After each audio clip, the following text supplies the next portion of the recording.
So as a family, you have a lot to be proud of. Like अगर आपकी generation की बात करूँ, or your mother, your aunts, they've each had their claim to fame. Yeah. But of course, it's Madam Noor Jahan's family and clan. It is one of the most good-looking clans. So just to listen to you, कि आप कहो कि यार वो body insecurities थी, body shaming थी, bullying थी, it's very difficult to link the two.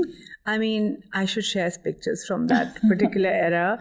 The conversation again, like I said, because my grandmother was she was so stunning that everybody just expected that everybody that she was producing would be equally stunning. It's very kind that people say we all look good or etc.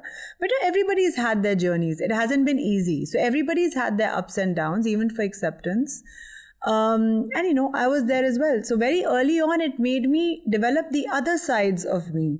I knew I wanted to have more substance. I think it really, bullying or questioning about these things and not just relying on being a pretty looking face, I think builds character. Natasha, not just one generation, many generations across countries, across the globe have grown up loving and being in love with the music that your Nano created. I mean, it's truly classic. It's like a piece of heritage that we have. But for any family member, you would see her as your Nano. When did you realize that she's Madam Noor Jahan? Is there a profound memory around that? We used to always ask my mom, what's the big deal about her? Like when we were younger, we used to go and say, but she's Nano, When we go out, people are falling all over her, or at airports, we'd be like, do you know who's she, So I remember suddenly being like, okay, she's someone. And then they were recording Tarannum, for which my mother, she was a person, and she was a compere. And she would introduce the songs and then Nano would sing. So I remember that I was fascinated. So when she was recording for that, I would go on set and I was like, oh my God, this is what I want to be like. This is who I want to be when I grow up. All these people around her, she was, her clothes would be laid out and she would choose which sari.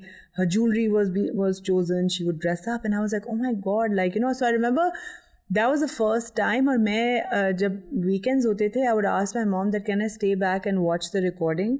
So I still remember she recorded Duniya Kab Chup Rehti Hai and she said, you choose my sari today. So I used to love purple. So I chose this purple and gold sari. That video actually still is on YouTube and all. And I chose her jewelry. And I was over the moon that I said, you're going to wear what I chose? And she said, yeah, you've chosen it. And जब मैं set पे गई, she said, ये तो मेरी नवासी आई है, ये क्या कुर्सी दी हुई है, सोफे लेके आओ. So I remember they brought like 7 different kinds of sofas, being like, जो पसंद है, जो उस पे बैठ जाए. And she said, because my grandmother was very feminine, but she was मैंने आदमी को tremble करते हुए देखा when she would come on set, because that's the kind of respect also that she commanded, and she would not take anyone's BS.